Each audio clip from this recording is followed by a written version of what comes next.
Bismillahirrahmanirrahim. Assalamualaikum warahmatullahi wabarakatuh. Alhamdulillahirabbil alamin. Wassalatu wassalamu ala nabiyyina Muhammadin wa ala alihi wa sahbihi ajma'in. Amma ba'd. Kita panjatkan syukur kepada Allah Subhanahu wa taala pada malam yang cerah ini. Kita masih kembali diberi kekuatan, kesehatan, hidayah dan taufik dari Allah Jalla wa ala, sehingga kita bisa menghadiri pengajian rutin kita ini. Kita berharap semoga Allah Jalla wa ala berkenan untuk melimpahkan kepada kita semua ilmu yang bermanfaat, sehingga bisa kita amalkan sebagai bekal untuk menghadap kepada Allah Tabaraka wa taala. Amin ya rabbal alamin. Salam dan salam semoga tercurahkan kepada Nabi besar kita Muhammad sallallahu alaihi wa ala alihi wasallam, kepada para sahabatnya, keluarganya dan umatnya yang setia mengikuti tuntunannya hingga hari akhir nanti. Kaum muslimin dan kaum muslimat yang kami hormati, kita masih berada di muqaddimah yang ketiga sebelum kita memasuki materi tafsir kita, yaitu beberapa kaidah penting dalam ilmu tafsir. Beberapa kaidah penting dalam ilmu tafsir. Pada sekian pengajian yang telah lalu kita telah membahas kaidah yang pertama. Apa bunyinya? Sebaik-baik metode tafsir adalah tafsir Al-Quran dengan Al-Quran, kemudian Al-Quran dengan apa? Hadis Nabi sallallahu alaihi wasallam, kemudian Al-Quran dengan apa?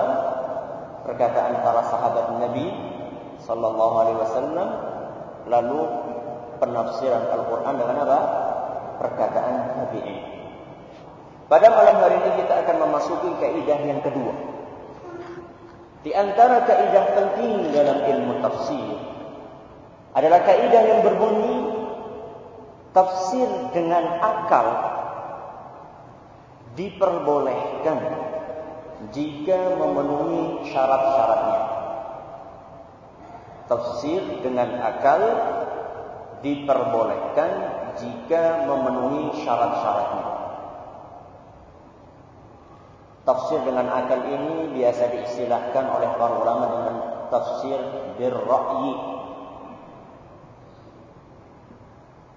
Sebelum kita memasuki kaidah ini, saya memandang perlunya membawakan suatu pendahuluan yang berisikan hal-hal penting seputar akal.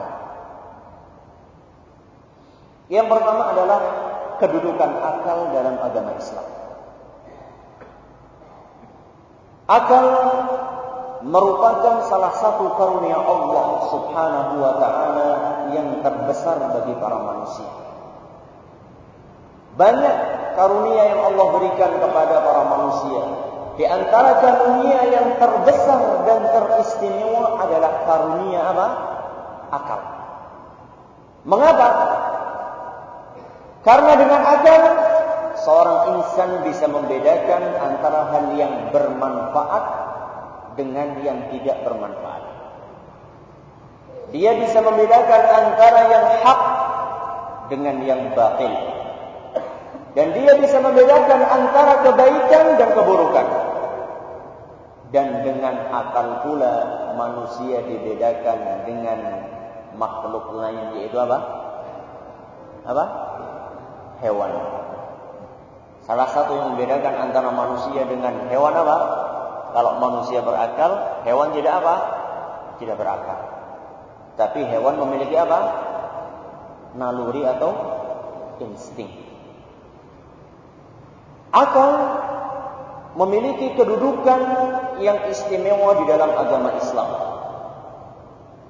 Di antara hal yang menunjukkan bahwasanya akal itu dimuliakan dan dihormati di dalam agama Islam, satu,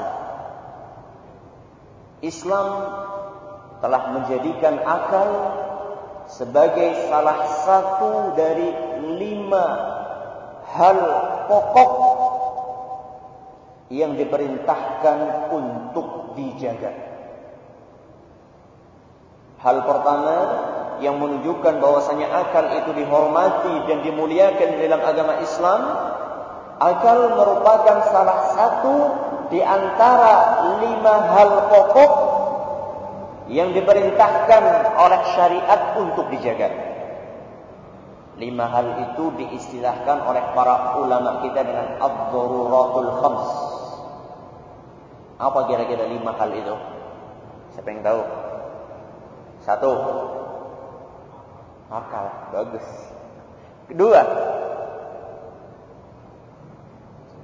jiwa atau nyawa. 3, apa? Raga, sama itu jiwa. Apa? Harta, bagus. 4,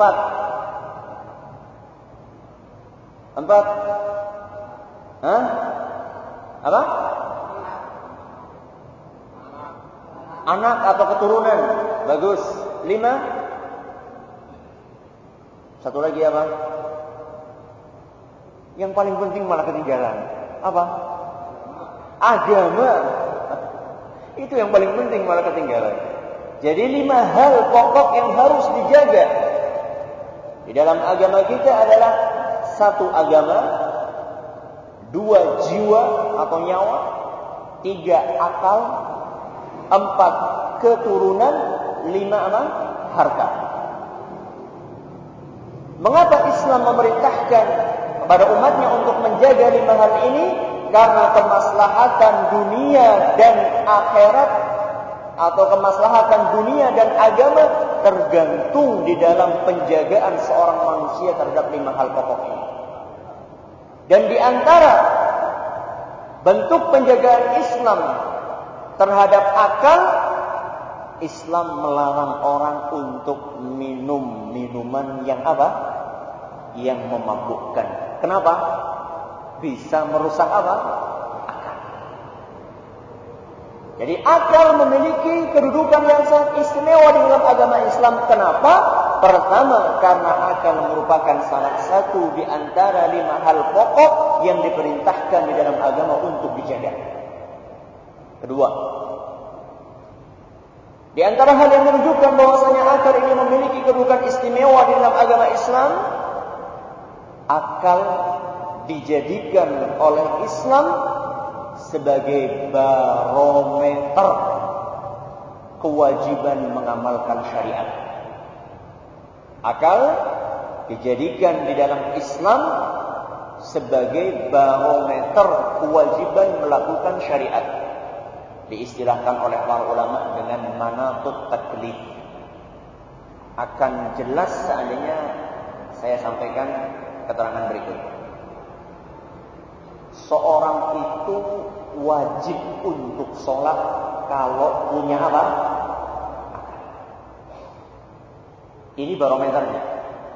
Kalau dia nggak punya akal, maka dia tidak wajib apa? Sholat. Contohnya orang apa? Orang gila. Kalau akal hilang, maka dia tidak terkena beban kewajiban melakukan agama.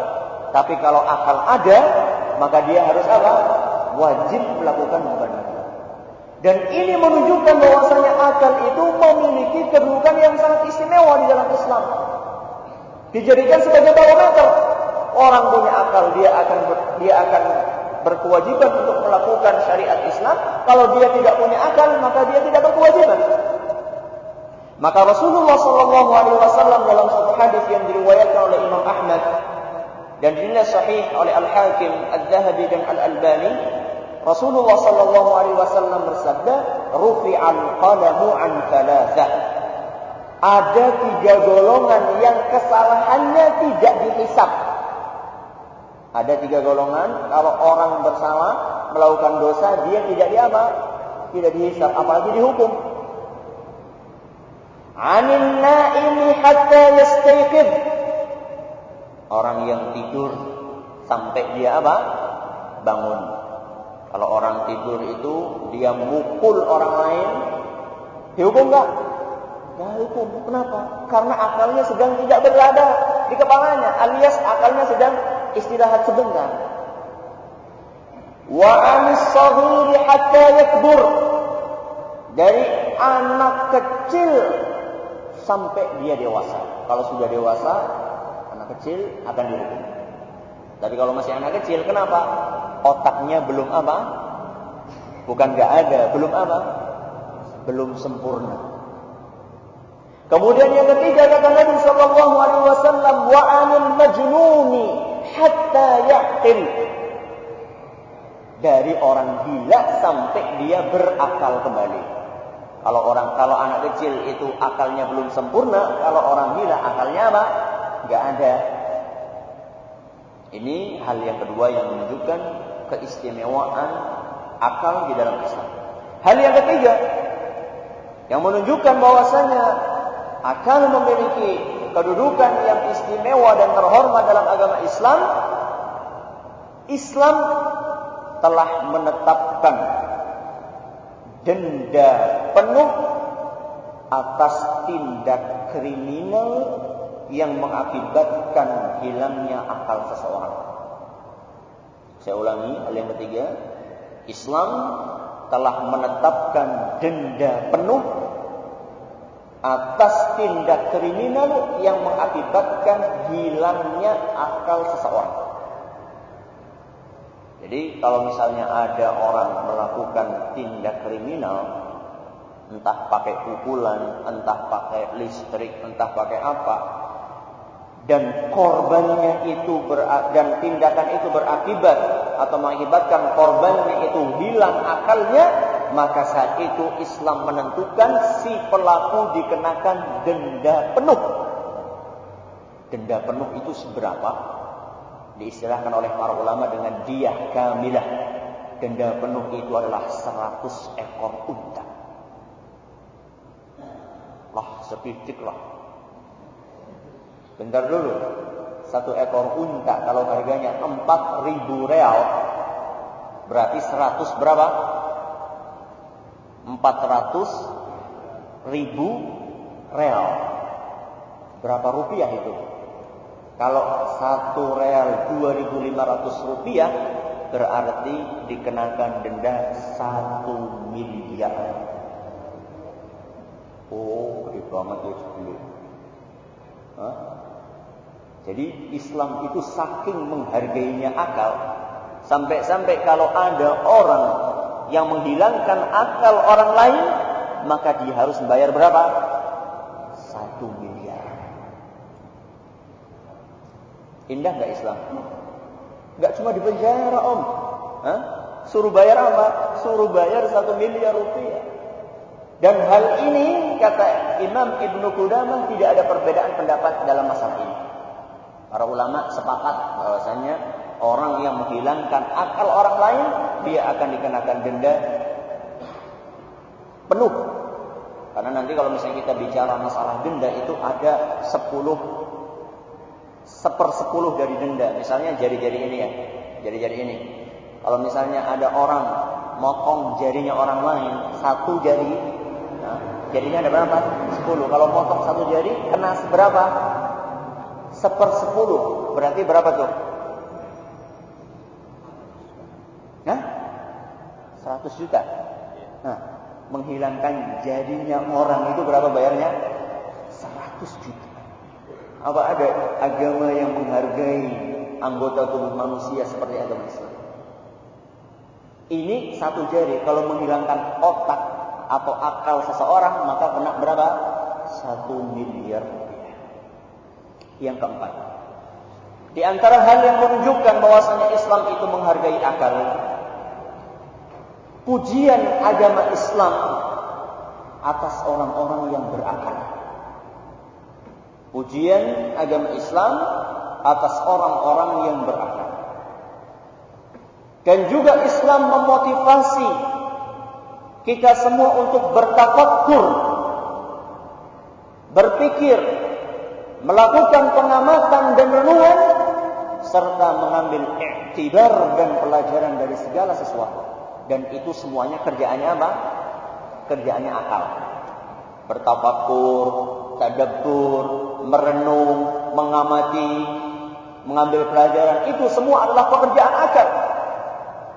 Dan Islam memuji orang-orang yang mau bertafakkur. Maka dalam Al-Quran banyak sekali ayat yang memerintahkan kita untuk bertafakkur, mempergunakan akal kita untuk berpikir. Pujiannya banyak sekali dan banyak ayat yang diakhiri dengan kata-kata la'allahum ya'qilun, agar mereka berpikir, la'allahum yatafakkarun, agar mereka bertafakkur, dan seterusnya. Sudah, setelah kita mengetahui akan kedudukan akal dalam agama Islam, kita masuk ke poin berikutnya, tugas akal dan batasan kewenangannya. Poin berikutnya adalah tugas akal dan batasan kewenangannya. Walaupun akal telah mendapatkan pemuliaan dan penghormatan sedemikian rupa dari agama Islam, namun agama kita tidak lupa untuk menggariskan batasan-batasan kewenangan jelajah akal. Jadi akal itu diberi apa? Batas. Ini loh, kalau kamu itu ingin bereksplorasi, ingin menjelajah, jelajahlah dalam hal-hal ini. Kalau sudah lewat dari hal ini, maka itu adalah di luar batas kewenangan kamu. Dan ini adalah merupakan salah satu bentuk penghormatan Islam terhadap akal. Kenapa? Karena akal itu terbatas. Seencer-encernya akhlak seorang manusia, tidak mungkin dia itu bisa mengetahui hakikat segala sesuatu, tidak mungkin. Meskipun seencer akhlaknya Isaac Newton, atau siapa lagi akhlaknya yang katanya encer itu? Einstein, Albert Einstein, atau siapapun juga orang-orang yang terkenal keenceran akalnya atau IQ-nya yang tinggi, tidak mungkin dia itu bisa mengetahui hakikat segala sesuatu. Kalau dia memaksakan diri untuk melewati batas yang sudah digariskan dalam agama, maka dia akan terjerumus ke dalam kegelapan yang tidak ada batasnya dan akan tenggelam di dalam kesalahan dan kekeliruan yang fatal. Maka Imam Asy-Syafi'i mengingatkan, inna lil aqli hajjan yantahi ilaihi kama anna lil basari hajjan yantahi ilaihi. Sesungguhnya akal itu memiliki batas yang tidak dapat dia lampaui, sebagaimana mata memiliki batas yang tidak dapat dilampaui. Panjenengan dengan mata telanjang bisa melihat jarak berapa kilometer? Yang matanya masih sehat nih, nggak pakai kacamata. Berapa kilo? Kita bukan bicara Superman ya. Karena Superman itu cuma dongeng. Berapa kilo? Berapa? 10 kilo? Enggak mungkin 10 kilo. Sekilo aja mungkin sudah. Begitu pula akal. Kata Imam Syafi'i, akal itu diumpamakan dengan apa? Dengan mata. Mata itu memiliki batas kemampuan. Begitu pula akal juga memiliki batas kemampuan. Di antara hal-hal yang berada di luar batas kemampuan akal, contohnya menyibukkan diri dengan membayangkan hakikat zat Allah Subhanahu wa ta'ala. Dibayang-bayangkan Allah itu bentuknya bagaimana ya? Tangannya bagaimana, kakinya bagaimana, wajahnya bagaimana. Ini adalah di luar batas kemampuan akal seorang manusia. Contoh yang lain adalah mencoba menggali, mengetahui apa sih hakikat ruh. Hakikat apa? Ruh, nyawa itu sebenarnya warnanya apa, bentuknya kayak gimana, hijau, apa biru, apa merah. Ini semua di luar apa? Di luar batas akal seorang manusia. Atau juga memaksakan diri untuk membahas berlebihan tentang azab kubur, atau nikmatnya, atau tentang neraka dan tentang surga. Sampai-sampai ada seorang yang menggunakan akalnya berbicara tentang azab kubur, dan dia mengatakan, bagaimana mungkin seorang itu akan diazab kubur Karena seluruh saraf-sarafnya itu sudah mati.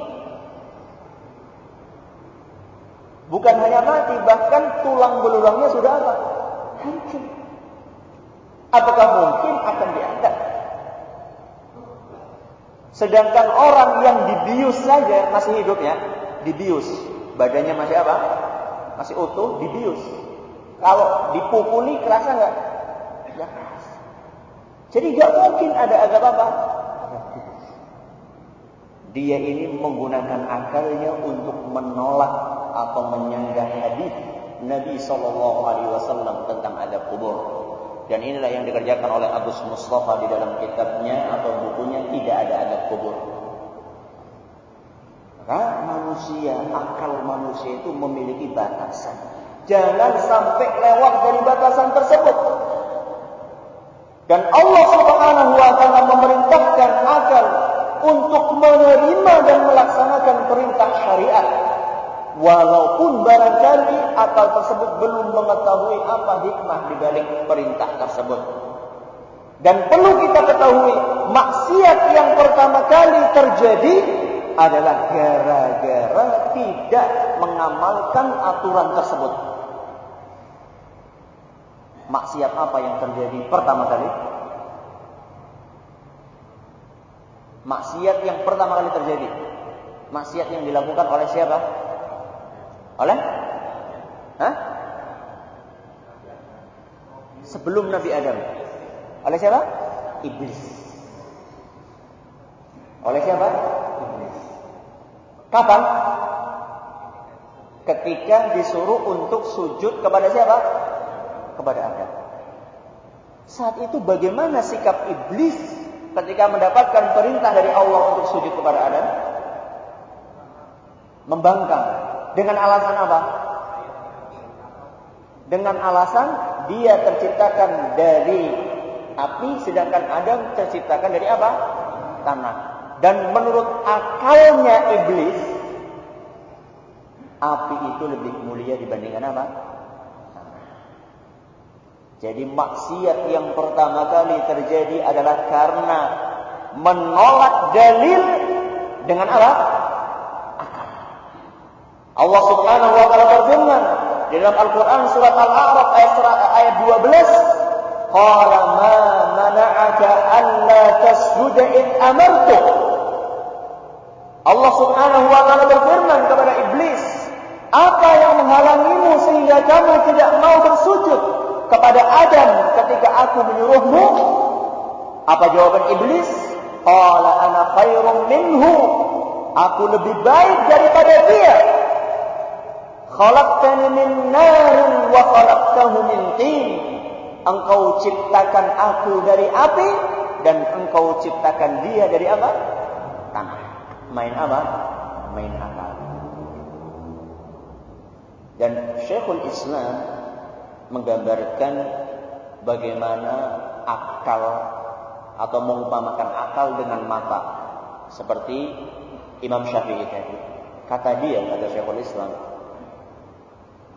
akal seandainya dia itu diterangi dengan ajaran agama, ibarat mata yang dibantu oleh sinar matahari atau sinar lampu. Kata dia, akal kalau diterangi dengan apa? Dengan iman, percaya kepada nas-nas agama Islam, itu seperti mata kalau dibantu dengan cahaya matahari atau cahaya apa? Atau cahaya lampu. Dan akal yang tidak diterangi dengan syariat Islam ibarat mata yang tidak dibantu dengan lampu atau sinar matahari. Sekarang Anda atau kita semua masuk ke sebuah kamar. Di depan kita ada tulisan yang begitu jelas, besar di papan tulis. Malam-malam ada apa? Ada lampu.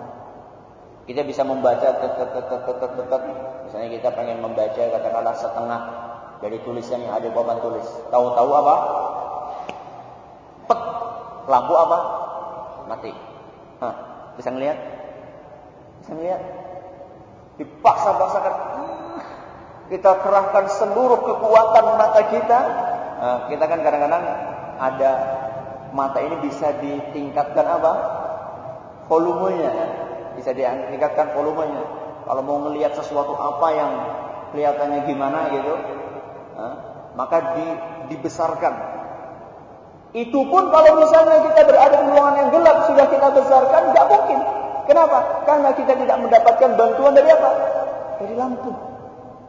Itulah perumpamaan akal yang tidak diterangi dengan syariat Islam. Dia bisa melihat, tapi penglihatannya terbatas. Kalaupun dia bisa melihat, kadang-kadang melihatnya salah. Makanya kan kalau kita lagi mati lampu, kan sering tersandung-sandung, dia nggak? Nyari korek mana nih korek? Korek yang kepegang apa? Yang kepegang gelas. Akhirnya gelas apa? Gelas tumpah. Atau misalnya dia jalan ke sandung ini, ke sandung itu. Begitu pula akal seorang manusia seandainya tidak diterangi dengan syariat Islam, maka dia pun akan tersandung-sandung, terjerumus pada kekeliruan-kekeliruan. Salah satunya adalah menolak sesuatu yang sudah absolut atau sesuatu yang sudah baku di dalam agama Islam. Seperti contohnya tadi, orang yang menolak adanya azab apa? Azab kubur. Sudah. Berikutnya, poin berikutnya adalah akal sehat tidak akan bertentangan dengan dalil yang sahih.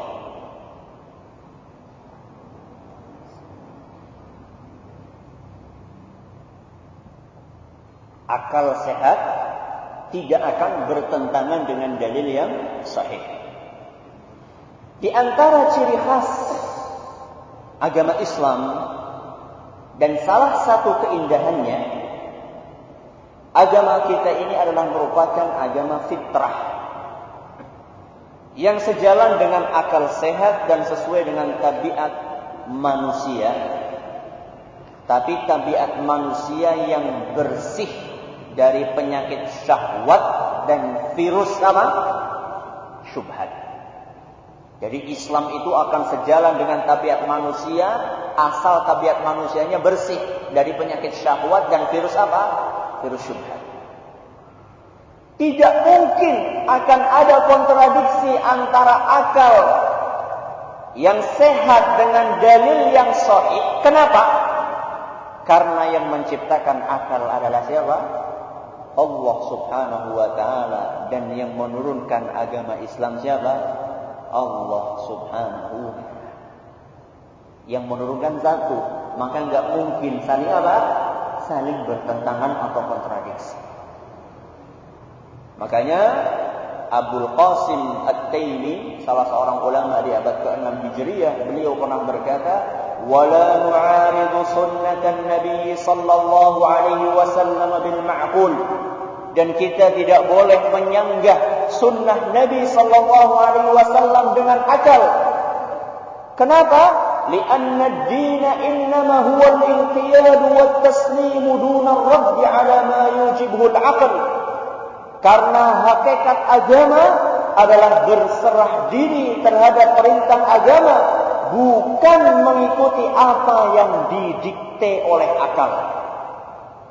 Lianna al-aqla la yu'addi ila qabul sunnah. Sebab akal yang sehat adalah akal yang mengantarkan manusia untuk menerima sunnah. Fa amma ma yu'addi ila ibtaliha fa huwa jahlun la 'aql. Adapun akal yang mengakibatkan seseorang menolak sunnah, maka itu bukanlah akal yang sehat, itu tidak lain hanyalah bentuk kebodohan. Syekhul Islam memiliki buku khusus yang membahas masalah ini, dan buku itu sangat bagus. Beliau beri judul Dar'u Ta'arudil Aqli wan Naql, menolak keyakinan bahwasanya akal itu bertentangan dengan apa? Dengan dalil. Sekarang saya akan membawakan contoh akal yang tidak sehat. Kemudian setelah itu akan saya bawakan contoh dalil yang tidak apa? Sahih. Jadi kita sudah ingatkan, akal sehat tidak akan bertentangan dengan dalil apa? Sahih. Nah, hati-hati, masing-masing memiliki sifat, memiliki karakter. Yang tidak bertentangan dengan dalil adalah akal yang apa? Sehat. Dan yang tidak bertentangan dengan akal adalah dalil yang apa? Sahih. Berarti kalau misalnya akalnya tidak sehat, bisa jadi apa? Bertentangan. Atau dalilnya tidak sahih, bisa jadi apa? Bertentangan. Contoh akal yang tidak sehat. Dalilnya sahih, tapi akalnya tidak apa? Tidak sehat. Dalam Sahih Bukhari, Nabi kita Muhammad sallallahu alaihi wasallam berkata, "Idza waqa'a ad-dubabu fi ina'i ahadikum falyaghmishu." Andaikan ada seekor lalat masuk ke dalam gelas salah seorang kalian, maka hendaklah apa? Diapakan? Dicelupkan, plus sampai tenggelam. Terus habis itu apa? Diminum sama lalatnya. Tsumma yanzihhu. Kemudian setelah itu buang itu lalat. Jadi dibuangnya setelah apa? Setelah dicelupkan semuanya. Kenapa wahai Nabi? Fa inna fi ihda janahaihi da'un wal ukhra shifa. Karena salah satu sayapnya mengandung penyakit dan sayap yang satunya mengandung apa? Obat penawar racun. Orang yang tidak menerima hadis ini berarti akalnya tidak apa? Tidak sehat.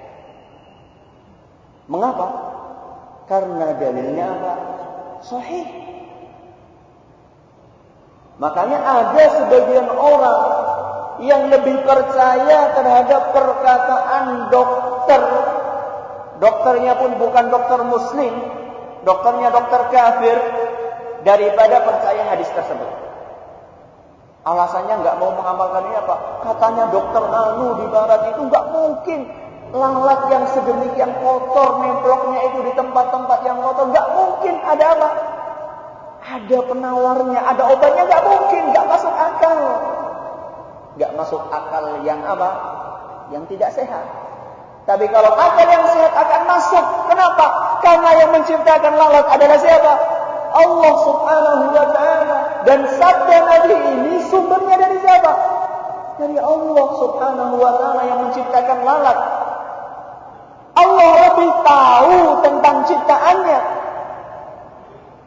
Jadi kalau misalnya ada orang yang menolak hadis ini dan mengatakan bahwasanya agama Islam itu bertentangan dengan akal, dalilnya adalah hadis ini, maka kita katakan sama sekali Islam tidak bertentangan dengan akal. Islam itu bertentangan dengan akal yang tidak apa? Sehat. Contoh dalil yang tidak sahih. Tadi contoh akal yang tidak apa? Sekarang contoh dalil yang tidak sahih. Ada suatu hadis yang berbunyi, ahdiru mawaidakumul baqal. Hidangkanlah sayuran di meja makan kalian. Ini adalah hadis, katanya hadis. Hidangkanlah sayuran di meja makan kalian, fa innahu matradatun lisyaitan. Karena hal itu akan mengusir setan.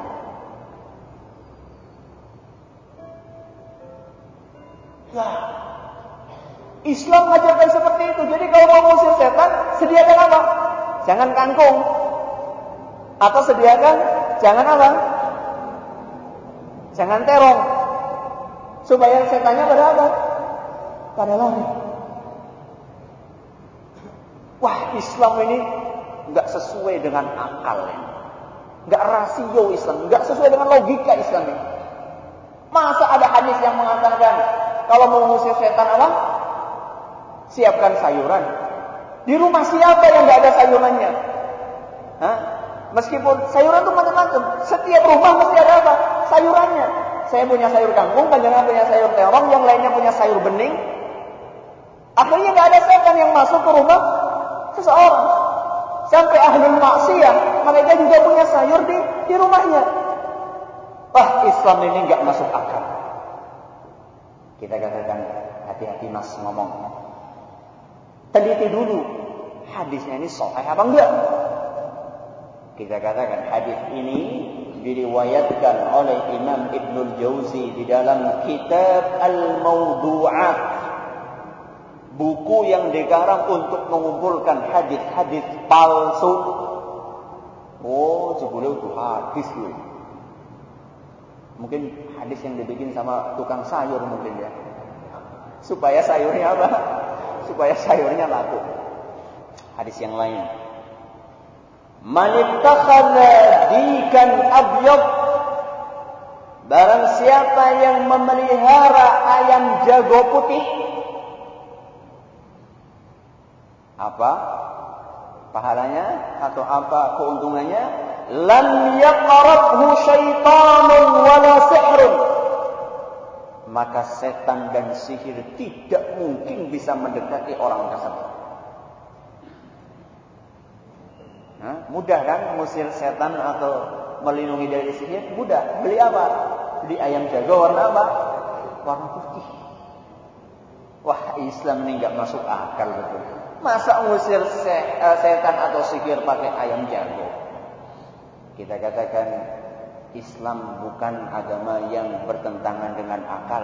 Kalau misalnya ada dalil yang kelihatannya bertentangan dengan akal, maka ceklah dalil tersebut apakah dalilnya sahih atau tidak. Kalau misalnya dalilnya adalah dhaif atau bahkan palsu, maka hadis tersebut tidak dikatakan sebagai hadis. Ini juga termasuk hadis yang palsu. Hadis berikutnya, "Lau ahsana ahadukum dhannahu bihajarin lanafa'ah." Andaikan salah satu di antara kalian berbaik sangka terhadap suatu batu, maka batu tersebut akan memberi manfaat padanya. Andaikan salah seorang di antara kalian berhusnudzon, berbaik sangka terhadap apa? Batu. Nemu batu, ini adalah batu bekas petir, kena petir. Sebagaimana batunya siapa? Dukun cilik Ponari. Jadi batu itu tergantung prasangka kita. Kalau kita berprasangka baik, batu ini akan bermanfaat. Bisa mengobati apa?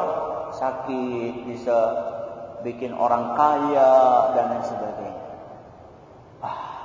Ini Islam ini ajaran tauhid apa ajaran paganisme? Ajaran kemusyrikan, ajaran animisme, dinamisme. Wah, Islam ini enggak masuk akal. Kita katakan hati-hati. Itu hadis kata Imam Ibnu Qayyim adalah merupakan hadis yang dikarang oleh kaum musyrikin, para penyembah berhala. Ini kalau hadis ini ketemu sama dukun, dukunnya seneng banget ini. Wah, dapat dalil untuk jualan apa? Untuk jualan jimat. Karena rata-rata jimat dibikin dari apa? Dari batu. Makanya seorang muslim enggak mudah menerima. Dia enggak mudah. Ini ada hadisnya, Mas.